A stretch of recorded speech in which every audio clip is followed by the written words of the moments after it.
Good morning friends. आज हम पृथ्वी की आंतरिक संरचना के बारे में चर्चा करेंगे। पिछले अध्याय में फ्रेंड्स हमने पृथ्वी के भौगोलिक इतिहास के बारे में जानकारी प्राप्त करी थी। आज हम पृथ्वी की आंतरिक संरचना से संबंधित जो भी तथ्य हैं उसके बारे में चर्चा करते हैं। फ्रेंड्स, पृथ्वी की आंतरिक संरचना कैसी है इसके बारे में जानना अत्यंत दुष्कर कार्य है, क्योंकि आज तक जो भी गहरी से गहरी माइन खोदी गई है उसकी गहराई मात्र 11 किलोमीटर है, जबकि हम जानते हैं कि पृथ्वी की का जो केंद्र है वो पृथ्वी की सतह से लगभग 6371 किलोमीटर्स गहरा है। तो इतनी डीप पृथ्वी की जो आंतरिक संरचना उसके बारे में हमारे पास बहुत अधिक साक्ष्य नहीं है, लेकिन फिर भी कुछ महत्वपूर्ण हमारे पास साधन हैं जिनके आधार पर हमें पृथ्वी की आंतरिक संरचना के बारे में जानकारी प्राप्त होती है। इनमें से पहला साक्ष्य है तापक्रम, टेम्परेचर।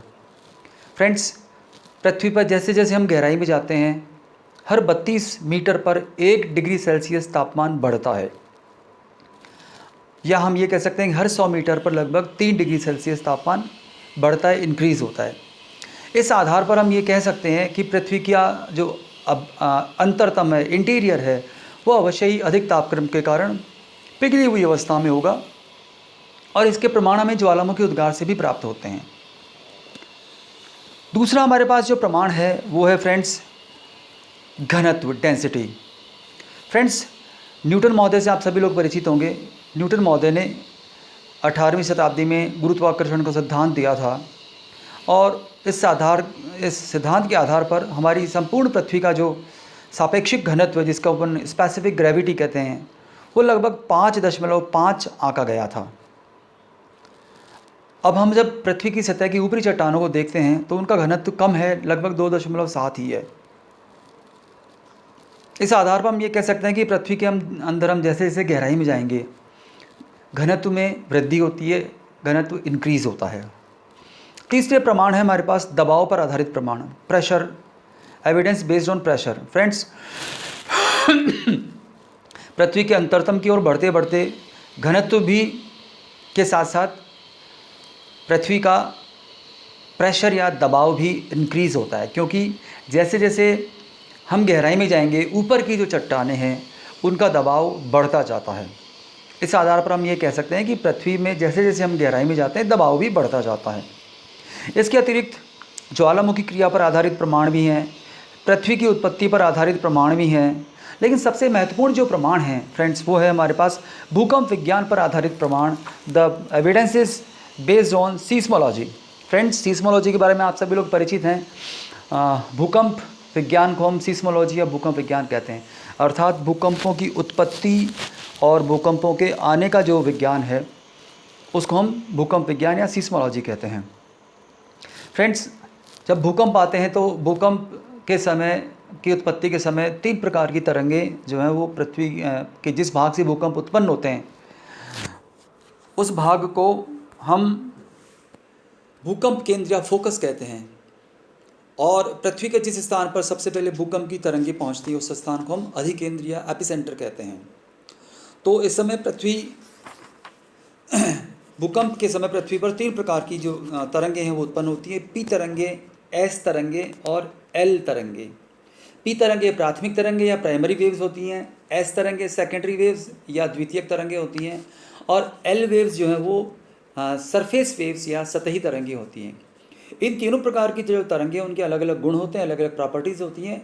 इनमें सबसे अधिक वेगवान जो लहरें हैं वो पी लहरें हैं, जिनकी गति लगभग 8 किलोमीटर प्रति सेकंड की रफ्तार से चलती हैं, जबकि एल तरंगों का वेग सबसे कम होता है। ये लगभग 3 से लेकर 3.5 किलोमीटर प्रति सेकंड की रफ्तार से ये जो तरंगें हैं वो यात्रा करती हैं या गति करती हैं। फ्रेंड्स, पृथ्वी की आंतरिक संरचना के बारे में कुछ महत्वपूर्ण वैज्ञानिकों ने अपने जो मत हैं वो दिए हैं। उनमें सबसे पहला जो मत है वो है एडवर्ड स्वेस का मत।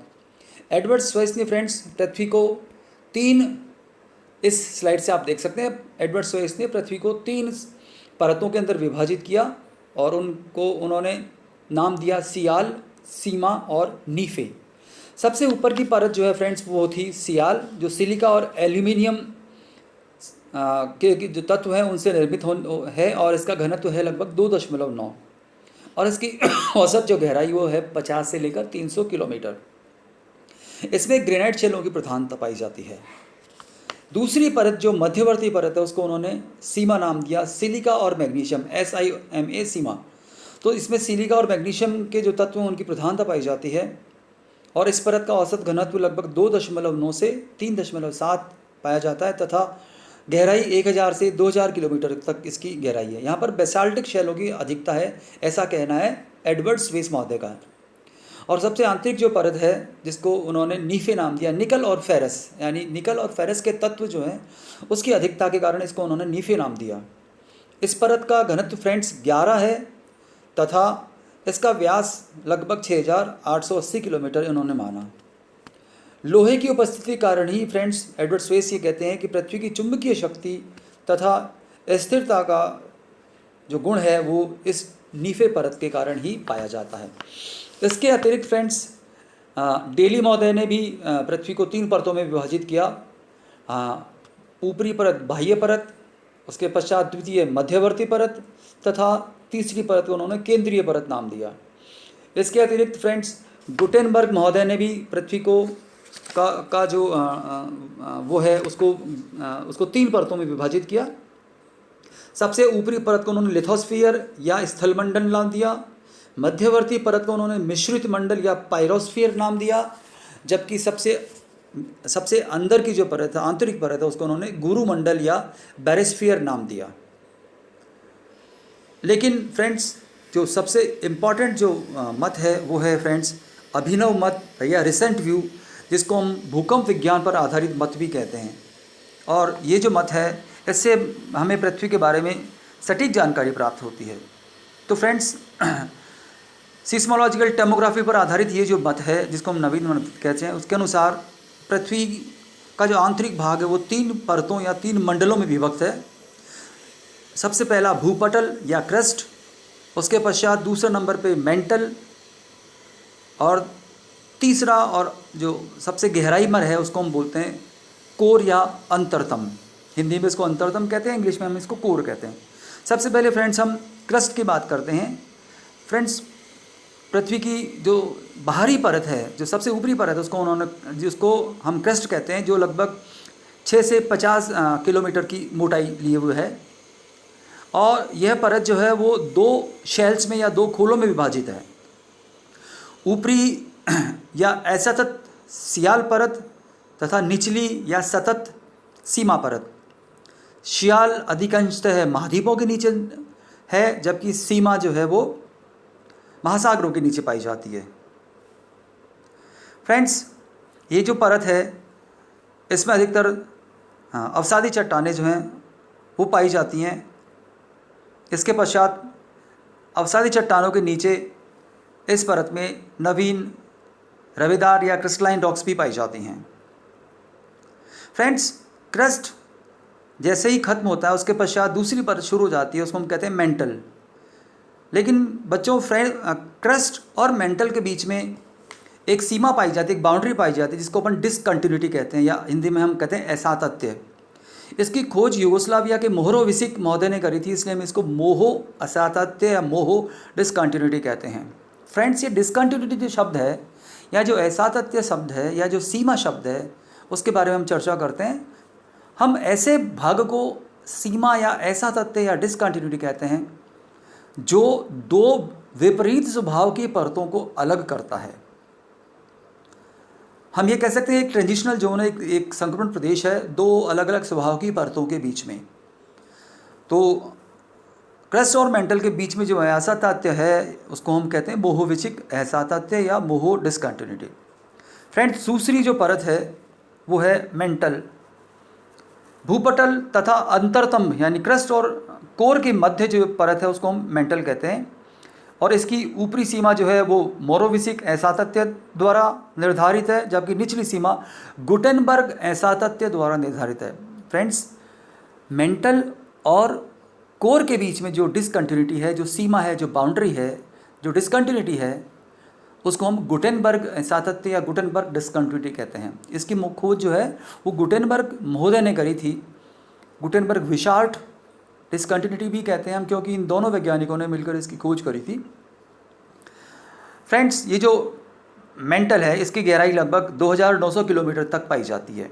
50 किलोमीटर तक क्रस्ट है और उसके पश्चात 50 किलोमीटर से लेकर 2900 किलोमीटर तक मेंटल की जो है वो पाया जाता है। और इसका घनत्व जो है वो लगभग 3.3 से लेकर 5.7 तक है, यानी कि मोह परत पर लगभग 3.3 और गुटेनबर्ग परत तक आते आते ये लगभग 5.7 हो जाता है। फ्रेंड्स, मेंटल की रचना जो है वो सघन और दृढ़ शैलें हैं, जो डेंस और रिजिड रॉक्स हैं उनसे हुई है, जिनमें मैग्नीशियम और ओलिवाइन की प्रधानता है। ओलिविन और मैग्नीशियम की प्रधानता होने के कारण इस परत को हम पेरिडोटाइट लेयर या पेरिडोटाइट परत भी कहते हैं। फ्रेंड्स, ये जो परत है इसको भी हम दो भागों में विभाजित करते हैं, निचला मेंटल अथवा मध्य मंडल और ऊपरी मेंटल या दुर्बलता मंडल, यानी एस्थेनोस्फीयर और मेसोस्फीयर। ऊपरी मेंटल को हम एस्थेनोस्फीयर कहते हैं और निचले मंडल को हम मध्य मंडल कहते हैं। फ्रेंड्स, ये एस्थेनोस्फीयर जो है या दुर्बलता मंडल, इससे बहुत एग्जामों में प्रश्न आता है, विभिन्न प्रकार के एग्जामों में ये प्रश्न आता है, बहुत महत्वपूर्ण प्रश्न भी है। एस्थेनोस्फीयर जो है वो कितनी गहराई पर पाया जाता है और ये कैसा है।